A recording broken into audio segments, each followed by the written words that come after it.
You know, I've been gatekeeping my July carry-on light expandable experience for almost 10 months now. But today, I'm ready to come clean.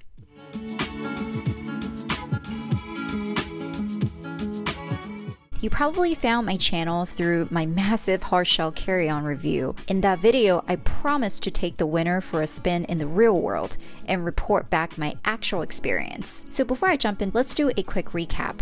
The carry-on that I ended up keeping is the July LIGHT EXPANDABLE because of the size, the weight, the performance that I mentioned in my spreadsheet. Because I liked this so much, I actually bought one for my hubby as well. So over the last 10 months, we had the opportunity to use both of our July LIGHT expandables on 4 different trips. Additionally, I also had to open an warranty claim. So in this video, I will share my experience using it on my trips, as well as my warranty experience. And finally, my overall thoughts on if I made the right decision of picking July LIGHT expandable. So for me, the 3 key usability factors are ability to move easily, ability to fit enough stuff, and ability to use it as a carry-on by meeting the airline's dimensions. So for ease of movement, the July LIGHT expandable was great. The wheels performed extremely well in the airport setting. I didn't have any problem with any of the airport rugs or floors or even the jetways. Outside of the airport, I actually had to drag it around in Midtown Atlanta. It performed as good as it could, meaning it wasn't able to clear any big gaps, potholes, or other sidewalk obstacles that are bigger than the size of the wheels, but the carry-on was able to navigate surprisingly amount of uneven surfaces. I didn't expect this suitcase to be one of those all-terrain vehicles, so the performance that I got from this suitcase, I would say it passed my test. The second part of the portability is how comfortable the handle is for pushing the suitcase. I didn't have any issues, but I did read a comment about how the slanted handle made their grip feel really uncomfortable. I would say that I preferred the thicker handle grip like the July Essential, but the ones on July LIGHT Expandable didn't really bother me. And the final part of portability factor is how comfortable it is to lift up and down the overhead compartment. Although it didn't have a side handle, I didn't find it too challenging to lift up or down, but I definitely think Duravo is far superior in this department. So factor number 2 is the fit. Again, July LIGHT Expandable fits everything I needed. So don't ask me why, but I brought about 15 pairs of cycling shorts on my recent trip to Atlanta, and I was able to fit all of them in one half of the suitcase. The mesh panel is not a true compression panel, but it does a great job compressing soft stuff. So for those of you who are debating about getting the July LIGHT or July LIGHT Expandable, I would recommend going with the expandable. The reason is because I use the expansion for compression purpose, meaning I pack my stuff with my suitcase expanded for ease of packing, but once I zip up the suitcase, I further compress it by zipping the expansion closed. This enables me to pack things easier while keeping my suitcase compact. Last but not least, factor number 3 is meeting the airline dimension requirements. Since I took Southwest and United on my last trips, I didn't have any problems with the dimensions. Airlines in the US are much more relaxed about carry-on size and weight, but I know the international airlines are much more strict. If you predominantly travel in the US, I would recommend July Essential. For me personally, I really had to debate about which one to go with, the Essential or the LIGHT Expandable. But I decided to go with the LIGHT Expandable because I do quite a bit of international travels and I didn't have enough space to store a bunch of suitcases. So let's talk a little bit about the warranty claim process. As I mentioned earlier, I had to open a claim. So my hubby's suitcase actually had a couple of manufacturing defects. They're pretty small. One of them was the expansion zipper was sewn a little unevenly, which made it really difficult to zip up. And then the other was the telescoping handle was stiff going up and down. The warranty process was really simple. I went to their Contact Us website, selected the warranty claim from the drop-down, followed the instructions. They did ask me to take some photos, but it was pretty straightforward. Because I discovered these defects relatively early, I still had the box. If you had the suitcase for a couple years, for example, and already threw out the box, I think it's a lot of work to find a box that fits the suitcase for you to ship it back. Once I shipped the defective suitcase back, I think it took about 2 to 3 weeks for me to get my fixed suitcase. I'm pretty sure the one that I got was not the one that they fixed. The defects that I mentioned probably takes a lot more time and money to fix than giving me a new or returned one. So I do feel a little bit bad for being how wasteful it is to ship things back and forth, and I wish the QA process was a little bit better. And I can also see people just not wanting to go through the trouble and ended up not doing anything with their broken suitcase. Another challenge I think many people may have is their lifetime warranty is actually limited. By the way, a quick disclaimer here, what July is doing is pretty standard, so this is not me knocking July down, but I just wanted to point out that you have to be very careful of what lifetime warranty is. So for July, the warranty does not cover any defects caused by improper use. And also if you purchase secondhand or without proof of purchase directly from July, they will not cover it. Any cosmetic damage such as minor dents or bumps, scratches, or scuffs, or they call it the general wear and tear, is not covered.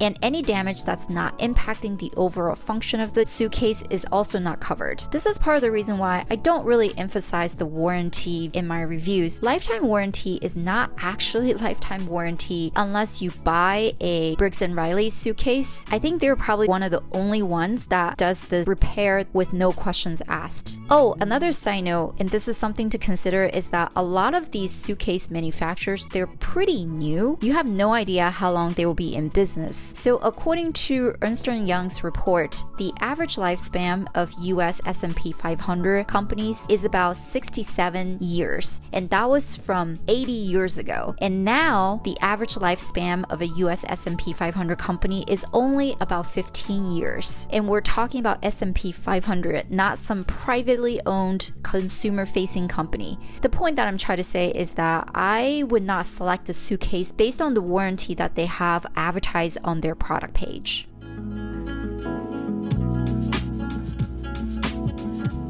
Although July Light Expandable is not perfect, I still really like the suitcase and I don't regret buying them. Whenever I go on a trip, this is the one that I wanted to reach for. To be honest, I really think Dravo is a much more practical suitcase, but I just really like the way July looks. And for those of you who don't care about the looks, I highly recommend you check out my Dravo review. Hey, you made it this far. I really appreciate you. While my content may be less frequent, I prioritize quality over quantity. I put in a lot of effort to ensure my reviews are thoughtful, and your support through likes, comments, and subscription means the world to me. Thank you so much. I will see you in the next video. Bye!